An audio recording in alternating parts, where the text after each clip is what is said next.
You find out what qualities you're lacking the most, and then your goal is to try to develop these qualities. And I'm not going to say that everyone can develop these qualities. So, for example, if you're not funny, how do you suddenly become funny, right?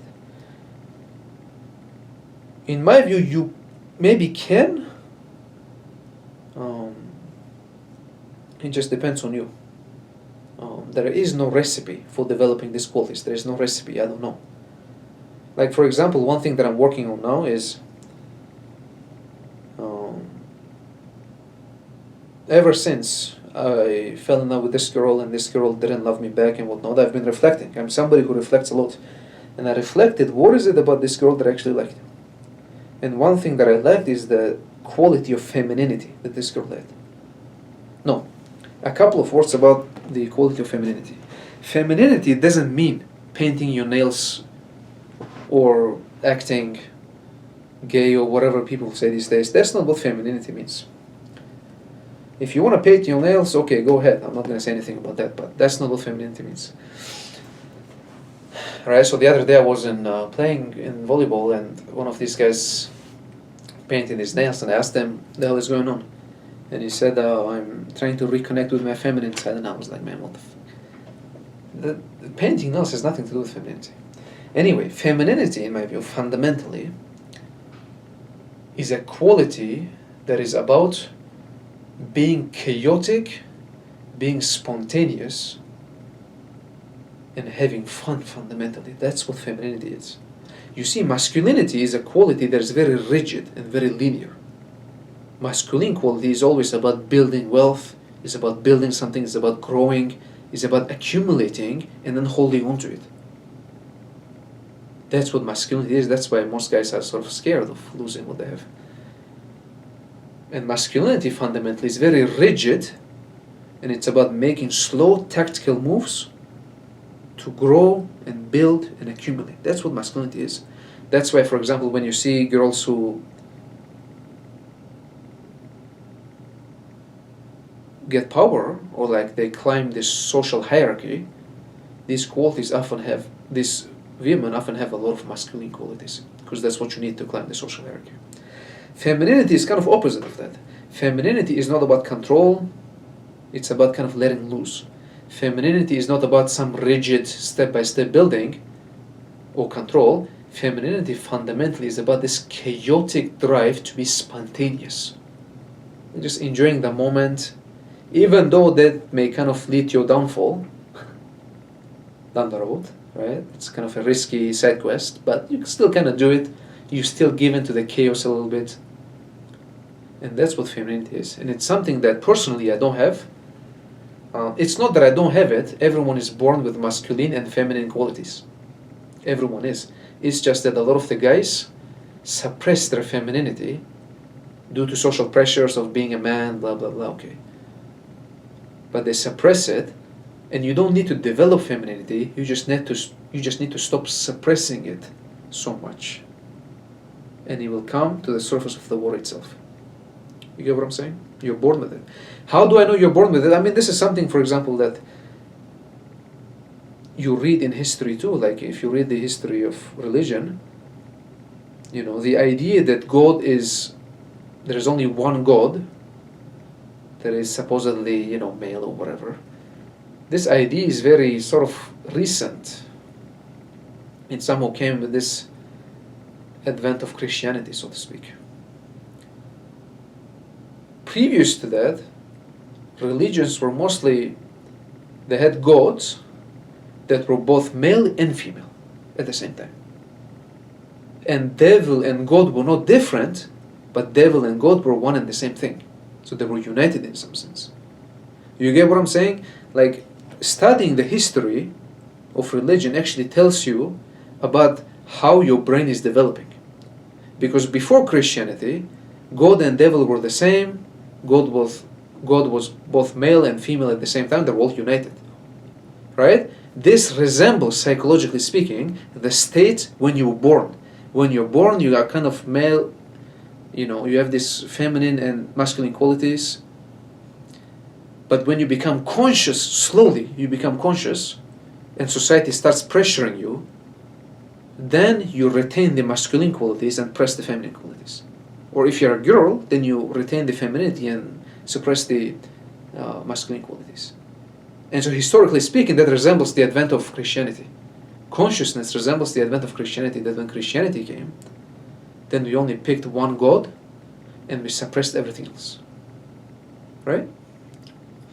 And so you have these qualities deep down, you just need to sort of discover them again and then develop them. And once you develop them, then, well, then there you have it, right? Then once you fully integrate these qualities into your personality,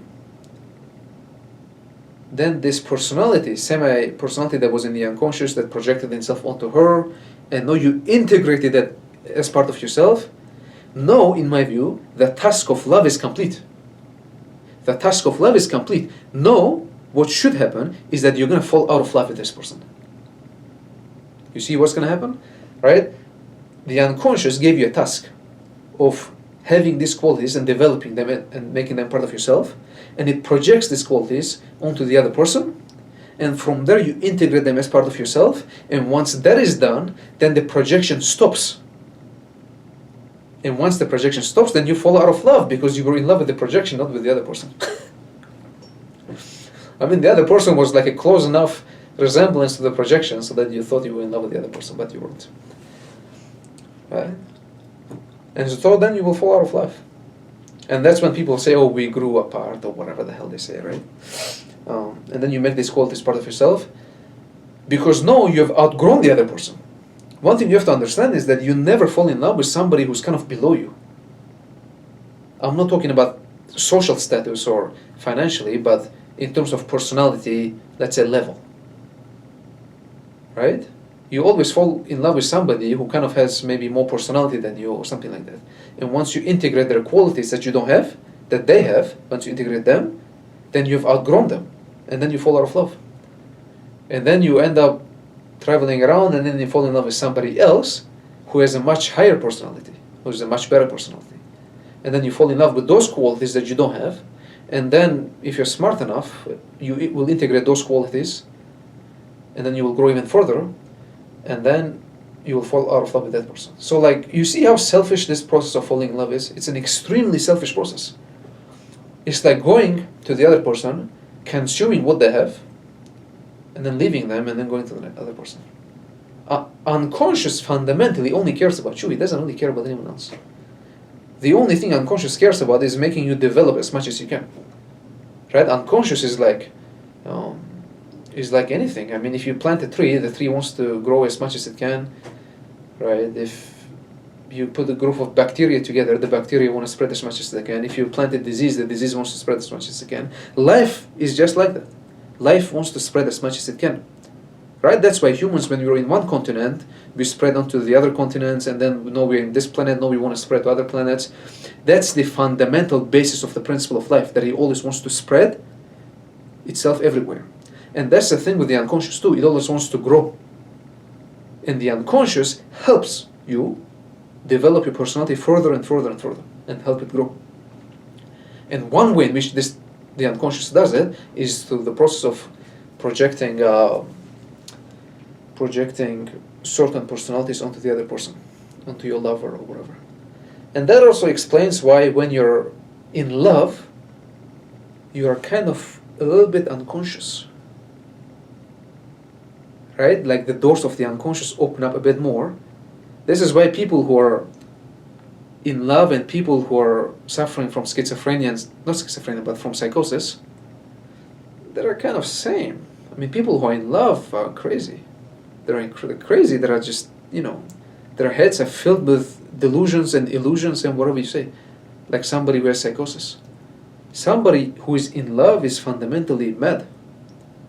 The reason for that is because the doors of the unconscious have opened a bit more, and the unconscious content is flowing a bit more freely. Because in order to project something from the unconscious to the other person, the doors of the unconscious have to be opened a bit. So you're always in this state of semi-consciousness or semi-unconsciousness. Whenever you're in love, you're not fully conscious. you're like a little bit unconscious. And so that's why people who are in love, they do these crazy things. A true story, I know a woman who, when her husband cheated on her, she took an axe and stabbed her husband 40 times in my own village. I mean, that doesn't sound like the behavior of somebody who's sane. That woman is crazy. But she was in love. You see how strong that feeling is, right? And jealousy comes with love. In fact, the only way to tell if you're in love with someone or not is to see if you feel jealous when your partner goes hangs out with other people. I mean, you have to control jealousy, but... So, that's sort of from the viewpoint of analytic psychology, this is how you can use love to develop further. And this also explains why people who have dated a lot of people, why people who have been with a lot of other people, such people usually have really good personalities. Why? Why? Because in the process of falling in love, they grow further every time. In some sense, they absorb the qualities that their lover had that they didn't have. They absorb all these things. And so people who have dated a lot of other people, usually they tend to have like amazing personalities. And that's the reason for it. Right? So, but this is something that most people don't pay attention to. Whenever they're in love, they just become degenerates. They become very unconscious until their boyfriend or girlfriend dumps them, and then after that they think that all of the problems lies because they don't have a big enough bicep. So then they go to the gym and start working their biceps. These idiots, they fundamentally misunderstand one thing. That yes, being physically fit is important and all that, but you also need to work on your personality. You need to work on becoming more emotionally mature and developing your personality further and all that stuff. And you had a lot of opportunity to do that while you were in love, but you didn't. Because you're an idiot. Instead of working on yourself and working on your personality and developing yourself further, you just go and start benching 250. What is that benching going to do to you? What the hell is what problem is it going to solve? If she left you because you didn't have a big enough chest, okay, I understand. I understand. If she left you and started sleeping with a guy who has a bigger chest than you, okay, I understand. Then going and benching 250 is a fully justified behavior. But chances are that she didn't leave you because of your chest. That she left you for some other reason. Right? Maybe you had the emotional maturity of a crocodile. Maybe that's why. You ever thought about that? No? Yeah, of course you didn't think. So use love to develop further. It's a selfish process. Love is a selfish process. And keep in mind that you're never in love with the other person. You're in love with this projection that you projected onto them. This personality that's trying to become conscious. This dead thing, this personality is dead and is trying to become alive. And the way it wants to become alive is through the act of projection. You project this personality, this image, onto the other person. It becomes alive in some sense. And then if you integrate it into yourself, then you will grow. If you don't integrate it, and something happens and the projection breaks off, like if the girl does something that doesn't match the projection and so you get the ick and you leave, right? Once this projection breaks off, then this personality is forced to go back to the unconscious. This personality that was trying to become alive is now forced to go back to the land of the dead. And that's what hurts.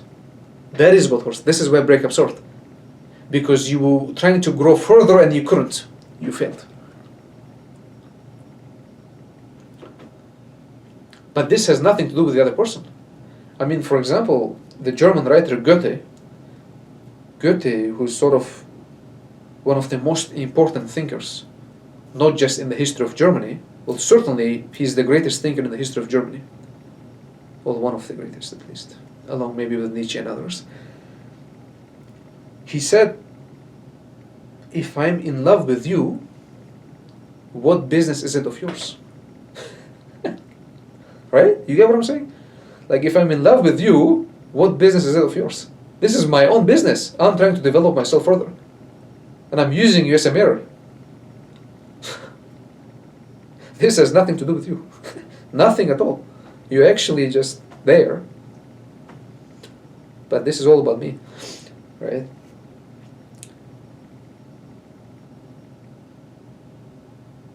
the ancients, for example, used to believe that everything revolves around us, right? They used to believe that the sun revolves around us and all that. And then the scientists came and they said, well, that's not quite true, because we actually revolve around the sun. But what the scientists missed, what they fundamentally missed about all this, was that the statement that the sun revolves around us is not a statement about the physical world. It fundamentally is a statement about the psychic world. And if you look at things from the viewpoint of psychology, then yes, everything does revolve around you. I swear, everything revolves around you. Everyone that you meet, everyone you fall in love with, all of them in some sense, can help you develop yourself further and grow higher and higher and higher. So in some sense, everything is about you. Even though you think it doesn't, it's not. Right? Even though you think, you're friends with this person because of this, that, and that, but deep down, you will never fall in love with somebody if your unconscious doesn't see in that person a potential to help you develop further. You get what I'm saying? If your unconscious sees in the other person a potential to be a mirror and help you develop further, then yeah, you may project something onto the other person and you will fall in love. If your unconscious doesn't think that this person is going to help you to grow further at all, then you won't fall in love. You just won't. You won't. You don't decide who you fall in love with. If you think you do, you're an idiot. You're a blind idiot. You don't decide who you find attractive. You don't. You either have it or you don't. I'm either attracted to this girl or I'm not. I mean, how the hell am I going to decide? So, something to think about. Something to think about, something to reflect on. And certainly, something to take advantage of. But maybe don't tell the girl this, like if you're a guy and you're dating a girl, or if you're a girl dating a guy, don't tell your partner that you're only dating them because you want to develop yourself further. I actually kind of did this with a girl and then she left. She was like, oh, you only like me because you want to use me to grow further and whatnot, and then she left. And I'm not saying that you should only use people to grow further. I'm not saying that that's the only benefit of love. Love, of course, feels good. It feels good, and you should enjoy it. But what I'm saying is that while you're enjoying it, while you're enjoying the love and everything that comes with it, you should also not forget that fundamentally the reason you fell in love was because the unconscious wanted you to help to grow further. And that your task fundamentally remains that you need to absorb those qualities and grow further. That's your task. Don't forget. Yes, enjoy love, enjoy everything that comes with it, but don't forget what your task is. Understand? Don't forget your task. Because if you forget your task, then it becomes bad. Then you become a degenerate. You will fall in love and in love and in love, and then you will forget about who you are, what your goals are, and eventually the girl will actually leave you. She will. Because she outgrew you before you could outgrow her. And who outgrows each other first, that person will leave. Because once you outgrow the other person, then you will fall out of love. The task of love is complete. So when two people fall in love with each other, it's like they're both very selfish and they're both trying to consume each other. And whoever consumes the other person first, that person will leave, because I consumed you wholly, so there's nothing left. I ate the cake completely. There is no tiramisu left anymore, so I'm going to leave. There is nothing for me to be gained here. I will leave. This is why, for example, a lot of the guys will remain in relationships, because a lot of the guys never kind of develop their personality, and a lot of the guys never really outgrow their wives in some sense. But the wives, the women, the females, are usually much smarter, and they tend to outgrow their partners. And so once they outgrow it, then they will leave. It's over.